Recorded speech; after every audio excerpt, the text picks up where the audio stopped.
Hey guys, कैसे हैं आप लोग। मैं हैप्पी मांगा टीवी पर आप लोगों का स्वागत करता हूं। आप इस चैनल पर पहली बार आए हैं तो प्लीज वीडियो को लाइक जरूर करिएगा और चैनल को सब्सक्राइब करके बेल आइकन को क्लिक करना मत भूलिएगा। तो लास्ट पार्ट में हम लोगों ने देखा था कि ग्रैंडपा जियांग की पार्टी में ग्रैंडपा जियांग और मिस्टर लू दोनों ही मो को पागलों की तरह रिस्पेक्ट देते हैं, जो देखकर सभी लोग काफी ज्यादा हैरान हो जाते हैं। और क्योंग अपने मन में सोचता है, मो मैं अपनी पूरी जिंदगी में तुम्हारा ये चेहरा कभी नहीं देखना चाहता। अब पार्टी के बाद मो घर पहुंच जाता है जहां जू फैमिली खाना खा रही थी। अंकल जू मो को देखते ही उस पर चिल्लाते हुए कहते हैं, तुम हर रोज घर लेट आते हो, ये मेरा घर है, कोई होटल नहीं। जियांग उन्हें चुप करने की कोशिश करती है तो जावियन कहती है, डैड ठीक कह रहे हैं, इसे उनसे माफी मांगनी चाहिए। ये सुनकर वहाँ खड़े मो को काफी ज्यादा बुरा लगता है, पर फिर भी मो उन लोगों से माफी मांगते हुए कहता है, मेरे घर लेट आने की वजह से आपको जो डिस्टरबेंस होती है मुझे उसके लिए माफ कर दीजिए। ये सुनकर भी अंकल जू कहते हैं, मैं तुम्हारी इस माफी का क्या करूंगा। तो मो बोलता है, मैं कल ही स्कूल डॉर्मेट्री में शिफ्ट हो जाऊंगा जिससे आपको ये प्रॉब्लम्स नहीं होंगी। जो बोलकर मो वहाँ से जाने लगता है, पर ये सुनकर जियांग काफी ज्यादा शॉक हो जाती है और मो को शांत करने के लिए कहती है, अंकल जू मजाक कर रहे हैं, ये घर अभी भी तुम्हारा है। पर मो जियांग से कहता है, आपका हर एक चीज के लिए शुक्रिया, पर मैंने अपना मन बना लिया है। जो बोलकर मो वहाँ से चला जाता है। अंकल जू जियांग से कहते हैं, उसे जाने दो, जितनी जल्दी वो यहाँ से जाएगा उतना ही अच्छा होगा। पर इस सब से जायोन को काफी ज्यादा गुस्सा आता है और वो खाना छोड़कर वहाँ से चली जाती है। फिर सीन अगले दिन कॉलेज डॉर्मेट्री का होता है, जहाँ मो जैसे ही रूम का गेट खोलता है तो उसके रूममेट्स पटाखों के साथ उसका वेलकम करते हैं और मो को अपनी तरफ खींचते हुए कहते हैं, तुम्हारा स्वागत है। तो दूसरा लड़का कहता है, दो मैं तुम्हारा बैग रख देता हूँ। तभी उसका तीसरा रूममेट कहता है, तुम सही टाइम पर आए हो, रेडी हो जाओ, हमें पार्टी में जाना है। पर मो पार्टी में जाने से उन लोगों को मना कर देता है। तो वो लोग मो को खींचते हुए कहते हैं, तुम्हें चलना होगा, ये हमारे डॉर्मेट्री की फर्स्ट कोलैबोरेशन एक्टिविटी है। तो दूसरा उससे कहता है, हाँ तुम अपने भाइयों के लिए इतना तो कर ही सकते हो। अब सीन ट्यानफू होटल का होता है, जहाँ वो चारों अंदर खड़े वहाँ की चीजों को देख रहे होते हैं और वो ट्यानफू होटल का नाम सुनकर सोचता है, ये नाम कहीं सुना सुना सा लगता है। तभी वहाँ क्वेंडी की गर्लफ्रेंड जाओ लिली अपने दोस्तों को लेकर वहाँ पर पहुँच जाती है। तो चैन वामो को देखकर सोचती है, ये मेरा पीछा करते हुए यहाँ तक आ गया, ये आखिर कितना ज्यादा बेशर्म है। फिर वो सब ट्यानफू होटल में घूमते हुए हॉल में लगी हुई पेंटिंग को देखकर बोलते हैं कि ये पेंटिंग काफी ज्यादा अच्छी है, इसे देखकर ऐसा लगता है कि ये बहुत ज्यादा महंगी होगी। मो ये पेंटिंग देखकर सोचता है कि ये तो वही पेंटिंग है जो मैंने उस आदमी को दी थी, इसका मतलब ये होटल उसी आदमी का है। फिर क्वांडी बोलता है, अगर ये पेंटिंग यहाँ ट्यानफू होटल में लगी है इसका मतलब ये इसके लायक है।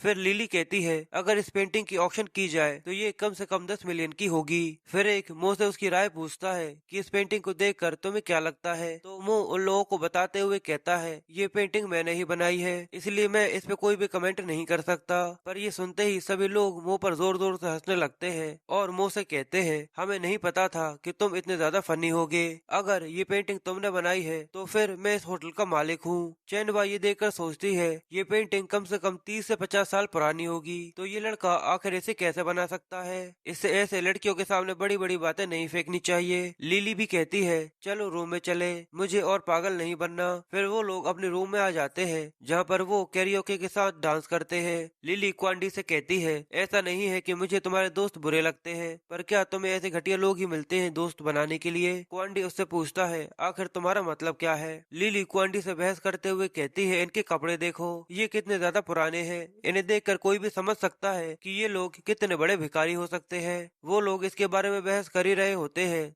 तभी उनके रूम का गेट खुलता है और बाइशा ग्रुप के सीईओ जाओ वांग अंदर आता है और उन लोगों से गुस्से में कहता है, मेरे रूम से बाहर निकल जाओ। तो क्वांडी उससे कहता है, ये रूम हम लोगों ने बुक किया है, ये हमारा है। फिर मैनेजर पीछे से आता है और उन लोगों से माफी मांगते हुए कहता है, इनके पास ट्यानफू होटल का सिल्वर कार्ड है, इसलिए अब ये रूम इनका है और आपको यहाँ से जाना होगा। ये सुनकर क्वांडी काफी ज्यादा गुस्सा होता है और अपने मन में सोचता है, यहाँ से इस तरीके से जाना कितनी ज्यादा शर्म की बात है। फिर हमें ट्यानफू होटल के कार्ड्स के बारे में बताया जाता है कि ट्यानफू होटल में दो तरह के कार्ड है, एक सिल्वर कार्ड और एक गोल्ड कार्ड। जिसके पास भी सिल्वर कार्ड होता है वो नॉर्मल गेस्ट से काफी ज्यादा ऊपर होता है, पर जिसके पास गोल्ड कार्ड है वो एक वीआईपी होता है। फिर वॉन्ग क्वांडी से कहता है, अगर तुम्हें ये रूम चाहिए तो मुझे अपना सिल्वर कार्ड दिखाओ, वरना तुम यहाँ से जा सकते हो। ये सुनकर उन लोगों को काफी ज्यादा बुरा लगता है और लिली क्वांडी से कहती है, तुम्हारे गरीब रूममेट्स को यहाँ पर लाना काफी नहीं था कि अब ये सब भी हमारे साथ हो रहा है, चलो यहाँ से चलते हैं। वो सभी निराश होकर यहाँ से जाने ही लगते हैं। तभी मो अपना गोल्ड कार्ड निकालते हुए कहता है, ये देखो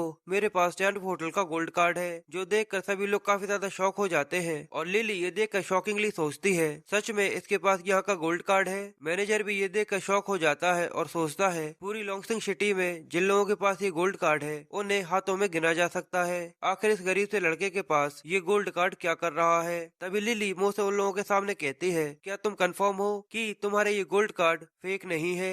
तो क्वांडी उससे कहता है, ऐसा नहीं हो सकता, मो इस तरीके का इंसान नहीं है। ये सुनते ही वोंग मो की तरफ इशारा करते हुए कहता है, मुझे ऐसा लगा ही था कि ये फेक होगा। टैंटफो होटल अपना गोल्डन कार्ड ऐसे ही किसी स्टूडेंट को नहीं दे देगा। मैनेजर कहता है, लड़के आखिर ये कार्ड तुम्हारे पास कैसे आया? क्या तुमने इसे किसी से चुराया है या कहीं से उठाया है? मो उसकी बात सुनकर बताने लगता है कि कार्ड उसके पास कैसे आया। तभी लिली मो को चुप करते हुए कहती है, क्या तुम्हें ये सब करने में जरा सी भी शर्म नहीं आती? पर मुझे मेरी इज्जत की फिक्र है, तुम्हारे पास पैसे नहीं है और फिर ये फेक कार्ड, मुझे अपनी और बेइज्जती नहीं करानी। मैं इतनी भी ज्यादा बेवकूफ और बेशर्म नहीं हूँ, मैं यहाँ से जा रही हूँ। फिर वोंग मो से कहता है, अपने दोस्तों को लो और यहाँ से निकल जाओ। और वोंग के बॉडीगार्ड मो पर हंसते हुए कहते हैं, ये लड़कियों पर इम्प्रेशन जमाने के लिए अपने साथ गोल्ड कार्ड लेकर आ गया। लड़के अगर तुम अमीर नहीं हो तो अमीर बनने का नाटक तो मत करो। फिर वोंग मैनेजर से उन लोगों को लात मारकर यहाँ से बाहर निकालने की कहता है, क्योंकि वो लोग इस रूम को अफोर्ड नहीं कर सकते, जिसके लिए मैनेजर रेडी हो जाता है। तभी वहाँ कई सारे गार्ड्स आते हैं और मैनेजर गार्ड से कहता है कि लोगों को उठाकर यहाँ से बाहर फेंक दो। तो लिली कहती है, हमें मत छूना, मैं इन गरीब भिखारियों को नहीं जानती।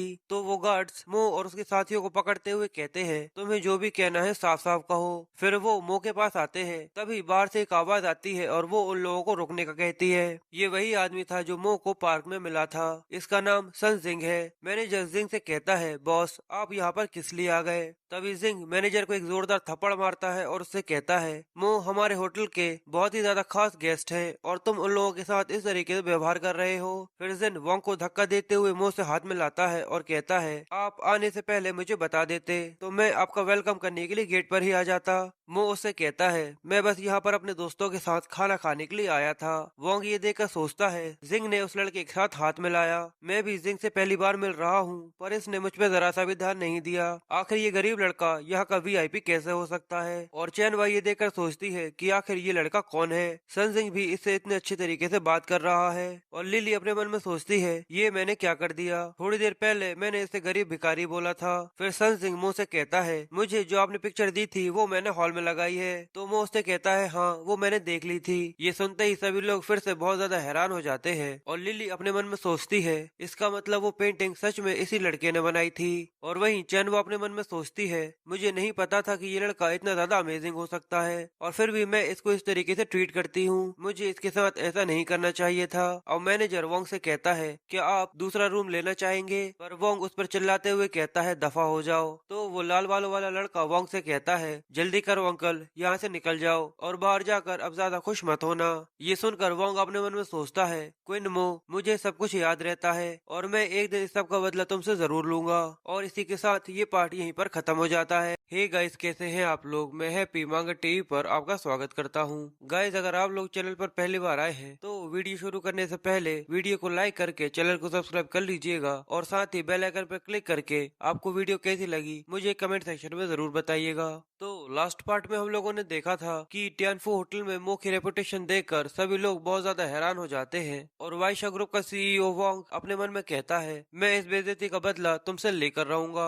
अब हमें अगले दिन का सीन दिखाते हैं जहाँ ज़ाओयुन रास्ते पर खड़ी होकर मो का वेट कर रही थी और साथ ही वो सोचती है कि उसने सच में ही घर छोड़ दिया। मुझे ऐसा नहीं लगा था कि वो घर छोड़ देगा, पर अगर अब उसे घर नहीं आना तो मैं उसे कभी भी फोर्स नहीं करूंगी। वो ये सोच ही रही थी, तभी ज़ाओयुन को पीछे से किसी की आवाज आती जाती है, जहाँ चैन व मोंग से पूछती है कि तुम्हें वैन गोहा की पेंटिंग्स कैसी लगती हैं। तो मो उसे वैन गोहा की पेंटिंग्स के बारे में बताने लगता है। जाउन ये देखकर सोचती है कि मैं इसके लिए यहाँ पर खड़ी हूँ और ये लिटरेचर डिपार्टमेंट की एक लड़की के साथ घूम रहा है। ये देखकर जाउन को काफी ज्यादा जलन होती है और वहाँ चैन व मो से उसकी पिछली गलतियों की माफी मांगते हुए कहती है, मुझे माफ कर देना। मो उससे कहता है, मुझसे माफी मांगने की जरूरत नहीं है। तभी जाउन उन लोगों का रास्ता रोक लेती है और मो पर गुस्सा करते हुए कहती है, मेरी माँ ने तुम्हें स्कूल पढ़ने के लिए भेजा है, ना कि यहाँ पर लड़कियाँ पटाने के लिए। ये सुनकर मो उससे कहता है, क्या मुझे सब कुछ बताना पड़ेगा कि मैंने तुम लोगों के लिए आखिर क्या क्या किया है। ये सुनकर जाउन को काफी ज्यादा बुरा लगता है। तभी क्यूआन पीछे से जाविन को आवाज देते हुए कहता है, मैं तुम्हें यहाँ पर लेने के लिए आ गया हूँ। जाविन वहाँ से जाते हुए मुँह से कहती है, बेवकूफ मत बनो, तुम बस मेरी माँ के बेस्ट फ्रेंड के लड़के हो, मुझे इससे ज्यादा तुमसे कुछ नहीं कहना। और हाँ, तुम इतने गरीब हो कि अपनी पूरी जिंदगी में कोई भी कार अफोर्ड नहीं कर सकते, फिर भी तुम लड़की पटाना चाहते हो। जो बोलकर जाविन वहाँ से चली जाती है और रात में मो अपने रूम पर पहुंचता है, पर वो वहाँ देखता है कि रूम पूरी तरह से खाली है। ये देखकर वो समझ जाता है कि क्वांटी फिर से एंजॉय करने के लिए गया होगा, इसलिए उसके पास अभी अच्छा टाइम है कि वो अभी बैठकर कल्टीवेट कर सकता है। फिर मो कल्टीवेट करते हुए सोचता है, यहाँ की क्यू एनर्जी डेजर्ट की तुलना में काफी ज्यादा कम है, इसलिए कल मुझे कुछ मेडिकल सप्लीमेंट्स लेने के लिए जाना होगा, जिनसे मैं अपने लिए कुछ कल्टीवेशन पिल्स बना सकूं। अब अगले दिन मो फार्मरी के सामने जाकर खड़ा हो जाता है और उसे देखते हुए सोचता है कि ये पूरी लॉन्गसिंग सिटी की सबसे ज्यादा बड़ी शॉप है, जरूर यहाँ पर वो हर्ब्स मिल जाएंगे जो मुझे चाहिए। फिर वो रिसेप्शन पर जाकर उसे लिस्ट देते हुए कहता है कि मेरे लिए इस लिस्ट में लिखे हुए सभी हर्ब्स निकाल दीजिए। पर वो लेडी मो को देखते हुए सोचती है, एक और गरीब लड़का आ गया। पर फिर वो मो से पूछती है, क्या सच में तुम्हें ये सब हर्ब्स चाहिए? लॉन्गियन ग्रास, नेचुरल फ्लावर, वाइल्ड गिंसन और ऐसे ही सब हर्ब्स को मिलाकर 100,000 येन होते हैं, क्या तुम इन्हें अफोर्ड कर सकते हो? पर मो 100,000 येन का सुनकर काफी ज्यादा शॉक हो जाता है। तो वो लेडी मो से कहती है, अगर तुम इन्हें अफोर्ड नहीं कर सकते तो यहाँ से चले जाओ, दूसरे कस्टमर्स भी वेट कर रहे हैं। तभी पीछे से वोंग की आवाज आती है। वो मो से कहता है, अगर तुम इन हब्स को अफोर्ड नहीं कर सकते तो मैं इनको तुम्हें क्यों बेचूं? फिर वोंग मो के पास आकर उससे कहता है, बच्चे, कल तुम्हारी वजह से टैनफो होटल में मेरी बहुत ज्यादा बेइज्जती हुई थी और अब तुम्हारी यहाँ पर आने की हिम्मत कैसे हुई? ये सुनकर मो उससे कहता है, अपनी गलतियों को मेरे ऊपर ब्लेम मत करो। पर वोंग इससे गुस्सा हो जाता है और मो को पकड़कर उसे मारने ही वाला होता है। तभी वोंग के लोग उसे पकड़ लेते हैं और उसे कहते हैं, वाइजोंग यहाँ पर किसी भी वक्त आते ही होंगे, ये सब करना बेफिजूल है, हम इसे यहाँ से बाहर निकलवा देते हैं। ये सुनकर वोंग शांत हो जाता है और मो से कहता है, आज तुम्हारा लकी डे है, इसलिए तुम यहाँ से चुपचाप चले जाओ, वरना मैं तुम्हें यहाँ से फेंकवा दूंगा। जिसके बाद वो वहाँ से बाहर आ जाता है, जहाँ वो दो लोगों को देखता है, जिसमें से एक की तबीयत बहुत ज्यादा खराब थी। मो उसे देखकर सोचता है कि इस आदमी की तबीयत बहुत ज्यादा वर्क स्ट्रेस लेने की वजह से खराब हो गई है और इसी वजह से अब ये बहुत ज्यादा सीरियस हो चुका है। असल में इसी का नाम वाई जोंग है और इनकी लड़की का नाम जाओ रेन है। फिर वोंग उन लोगों का वेलकम करने के लिए बाहर आता है, जहाँ वाई जोंग उससे पूछते हैं कि आखिर डॉक्टर कहाँ पर है। वोंग उससे कहता है कि वो जल्दी ही आ जाएंगे, तब तक आप वेट करिए। ये सुनकर यिनरन गुस्से में वोंग से कहती है, तुम्हें पता है कि मेरे डैड की तबीयत बहुत ज्यादा खराब है, उसके बाद भी तुम उन्हें वेट कराना चाहते हो। वाई जोंग यिनरन को शांत करते हुए कहते हैं, तुम्हें इतना ज्यादा रूड होने की जरूरत नहीं है। तो यिनरन उनसे पूछती है, क्या मैंने कुछ गलत कह दिया? आखिर डॉक्टर को आने में कितनी देर लगेगी, हमें और कितनी देर वेट करना होगा? तभी वो पीछे से कहता है, मैं आपको क्योर कर सकता हूँ, पर इसके बदले मुझे कुछ हर्ब्स चाहिए। ये सुनकर बाई जोंग पीछे देखते हुए मुझसे पूछते हैं कि आखिर तुम कौन हो? पर वोंग उसे देखते हुए गुस्से में कहता है, आखिर ये लड़का यहाँ से क्यों नहीं जाता? फिर मो अपना इंट्रो देकर बाई जोंग से कहता है कि आप केयरलेस, बहुत ज्यादा ओवर स्ट्रेस लेने की वजह से और बहुत ज्यादा वर्क लोड लेने की वजह से हुई है। ये सुनकर यूनियन अपने मन में सोचती है, ये एक कॉलेज स्टूडेंट है और इसकी उम्र लगभग मेरी जितनी ही होगी। पर वाई जोंग इससे काफी ज्यादा इम्प्रेस हो जाते हैं और वो सोचते हैं कि इसने मेरे इलनेस के बारे में मुझे देखकर ही पता लगा लिया। पर वोंग ये देखकर काफी ज्यादा गुस्सा होता है और मो को धक्का देते हुए कहता है, आखिर तुम क्या बोल रहे हो और तुम यहाँ से क्यों नहीं जाते? तभी मो उससे कहता है, क्या तुम वाइजोंग को मरता हुआ देखना चाहते हो? ये सुनकर वोंग शांत हो जाता है और वाइजोंग वोंग को रुकने का बोलते हैं और कहते हैं, इसे मुझे चेक करने दो, जब तक डॉक्टर नहीं आता मैं जब तक यहाँ पर रुक सकता हूँ। फिर वो लोग जैसे ही अंदर आते हैं तभी डॉक्टर जू वहाँ पहुँच जाते हैं वाइजोंग डॉक्टर जू को देखकर काफी ज्यादा शॉक हो जाता है और सोचता है वांग ने मुझे देखने के लिए डॉक्टर जू को बुलाया है। ये तो चाइनीज नेवी के मेडिकल डायरेक्टर है। फिर वाइजोंग कपकपाते हुए डॉक्टर जू से हाथ मिलाते हुए कहता है, मुझे आपसे मिलकर काफी ज्यादा खुशी हुई। मुझे नहीं पता था कि वांग ने आपको इनवाइट किया है। मैं आपसे इस तरीके से नहीं मिलना चाहता था। डॉक्टर जू उससे कहते हैं, कोई बात नहीं, चलिए आपकी बीमारी को देखते हैं। फिर वो आगे कहते हैं कि मैं आपसे कुछ भी छुपाना नहीं चाहता, पर आपकी ये बीमारी को ठीक करना काफी ज्यादा मुश्किल है। ये सुनकर यिनरेन अपने मन में सोचती है, ऐसा नहीं हो सकता। डॉक्टर जू ने भी बोल दिया कि मेरे डैड का इलाज करना काफी ज्यादा मुश्किल है। पर वहीं पीछे वांग अपनी इवल स्माइल देते हुए सोचता है, वाई जाओ तुम कितने ही स्ट्रॉन्ग क्यों ना हो, पर अब तुम्हारी जिंदगी का आखिरी टाइम आ चुका है। तभी मो डॉक्टर जू से कहता है, लिटिल जाओ, अगर तुम इनका इलाज नहीं कर सकते तो इन्हें मुझ पर छोड़ दो। ये सुनकर सभी लोग काफी ज्यादा शौक हो जाते हैं और सोचते हैं कि ये लड़का आखिर इनसे कैसे बात कर रहा है। ये सुनकर वांग मो का गला पकड़ लेता है और उसे मारने ही वाला होता है। तो वह खड़ा स्टाफ ये देखकर सोचता है कि इस लड़के को सजा देना जरूरी है, वरना इसे ये पता नहीं चलेगा कि ये आखिर किससे क्या बात कर रहा है। पर तभी डॉक्टर जू मो को देख लेते हैं और वोंग को जल्दी से रोकने का बोलते हैं और फिर मो के पास जाकर उसे कहते हैं, मिस्टर क्विन, मुझे नहीं पता था कि आप यहाँ पर हैं। अगर मुझे ऐसा पता होता कि आप यहाँ पर हैं, तो मैं अपना मजाक बनाने के लिए यहाँ पर क्यों आता।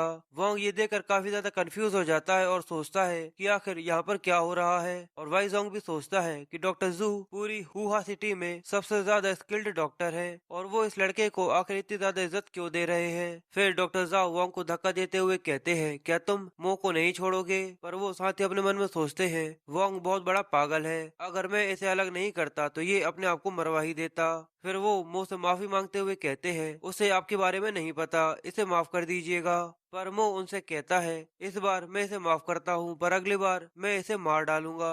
पर वो वहाँ खड़ा गुस्से में सोचता है, इसे बुलाने के लिए मैं 15 दिनों तक इससे भीख मांगता रहा, पर इस लड़के के सामने इसने मेरी ही बेइज्जती कर दी। पर जो भी हो, मेरा प्लान कुछ ही देर में काम करना चालू कर देगा। अब बाई जोंग डॉक्टर जू से पूछते हैं कि मेरी बीमारी का क्या होगा। तो डॉक्टर जू उनसे मना करते हुए कहते हैं कि मैं इसका इलाज नहीं कर सकता, और अगर मो आपकी हेल्प नहीं कर सकते तो पूरी हुआ सिटी में आपकी मदद कोई भी नहीं कर सकता। ये सुनकर युनरेन की आंखें चमकने लगती हैं और वाइजाओ सोचते हैं, ये लड़का डॉक्टर जू से भी ज्यादा हाई रैंक पर है, इसका मतलब इसको कई ज्यादा मेडिकल स्किल्स आते होंगे। फिर वाइजोंग मो से कहते हैं, क्या आप मुझ पर ध्यान देकर मेरी बीमारी का इलाज कर सकते हैं। तो मो उनसे कहता है, हाँ, पर मैं आपसे कुछ भी छुपाना नहीं चाहता, मेरे पैर बहुत ज्यादा कपकपा रहे हैं, तो मैं ऐसे में आपका ट्रीटमेंट कैसे कर सकता हूँ। प्लीज आप वोंग से कहकर मेरे पैरों का मसाज करवा दे। ये सुनकर वोंग काफी ज्यादा गुस्सा होता है और कहता है, मैं तुम्हारे पैरों को मसाज क्यों करूं। पर वाइजोंग वोंग से कहते हैं, ये सब तुम्हारी गलती है, इसलिए तुम्हें उनके पैर दबाने होंगे। फिर मो मसाज को एंजॉय करते हुए वोंग से कहता है, हाँ हाँ, थोड़ा राइट, नहीं नहीं, थोड़ा लेफ्ट, और ऐसे करते हुए वो काफी ज्यादा एंजॉय करता है। पर वोंग अपने मन में सोचता है, बूढ़े खूसट, तूने मुझसे इसके पैर दबाए हैं, तू बस वेट कर, देख मैं तेरे साथ क्या करता हूँ। फिर थोड़ी देर बाद मो बाइजोंग का ट्रीटमेंट करना चालू कर देता है, जिसे देखकर डॉक्टर जू काफी ज्यादा एक्साइटेड होते हैं और मो फिर से अपनी एक लॉस्ट आर्ट फायर मॉक्सिबिशन नाम की एक टेक्निक से उनका ट्रीटमेंट करना चालू कर देता है। ये देखकर सभी लोग काफी ज्यादा हैरान हो जाते हैं और डॉक्टर जू इस टेक्निक के बारे में बताना चालू कर देते हैं। और यिनरेन अपने मन में सोचती है, मैंने सोचा नहीं था कि ये इतना ज्यादा पावरफुल होगा। और वोंग पीछे खड़ा हुआ सोचता है, क्या सच में ये बाइजोंग का इलाज कर सकता है। पर तभी मो कहता है, पूरा हुआ, अब आप उठ सकते हैं। ये देखकर बाइजोंग काफी ज्यादा हैरान होते हैं और कहते हैं, मुझे काफी ज्यादा अच्छा लग रहा है, बहुत समय के बाद मुझे इतना ज्यादा अच्छा महसूस हुआ है। मैं कई सारे लोगों से अपना इलाज करवा चुका हूँ, पर इससे ज्यादा अच्छा मुझे आज तक महसूस नहीं हुआ। ये देखकर वोंग काफी ज्यादा शॉक हो जाता है और सोचता है, क्या इतनी जल्दी, इसने तो इसका इलाज कर ही दिया, ऐसा नहीं हो सकता, इसे इतनी जल्दी ठीक नहीं होना था। अब गुस्से में वोंग अपने पास एक गन निकाल लेता है और उन लोगों से कहता है, आज तुम सब मरने वाले हो। इसके साथ उसके साथी भी अपने पास से गन्स निकाल लेते हैं। वाइजोंग वोंग से पूछते हैं कि आखिर तुम ये क्या कर रहे हो। वोंग कहता है, मैंने सोचा नहीं था कि तुम इतने जल्दी ठीक हो जाओगे, पर तुम बहुत ही जल्दी ठीक हो गए। यिनरेन भी वोंग पर चिल्लाते हुए कहती है, मेरी फैमिली ने तुम्हारे साथ कितना अच्छा किया है, पर तुम हमारे साथ ये कर रहे हो। वोंग यिनरेन से कहता है, ये सब मो की वजह से हो रहा है। अगर ये इनको इतनी जल्दी ठीक नहीं करता तो वो कुछ साल बाद मरते, जिससे मैं कंपनी को टेक ओवर कर सकता था। पर अब मो की वजह से तुम सबको मरना होगा। तभी वो उसे कहता है कि इनकी लाइफ मैंने बचाई है, इसलिए इनकी लाइफ मेरी है। तो तुम कैसे डिसाइड कर सकते हो कि ये लोग मरेंगे या जिएंगे? ये सुनकर वोंग गुस्से में मो से कहता है, क्या तुम एक हीरो की तरह मरना चाहते हो? तो चलो ठीक है, मैं तुम्हारी ये ख्वाहिश पूरी किए देता हूँ। फिर वोंग मो की तरफ गन पॉइंट कर लेता है। ये देख कर वाइजाओ कहता है, अगर तुम्हें मेरी कंपनी चाहिए तो मैं तुम्हें कंपनी दे दूंगा, पर तुम इनोसेंट लोगों को यहाँ से जाने दो। तो ये नेट भी कहती है, क्या तुमने सुना नहीं, डील एक्सेप्ट करो और गन को नीचे रख दो। पर वोंग उन पर चिल्लाते हुए कहता है, अपनी बकवास बंद करो, पहले मैं मो को मारूंगा, उसके बाद एक एक कर तुम लोगों को भी उसके पास पहुंचा दूंगा।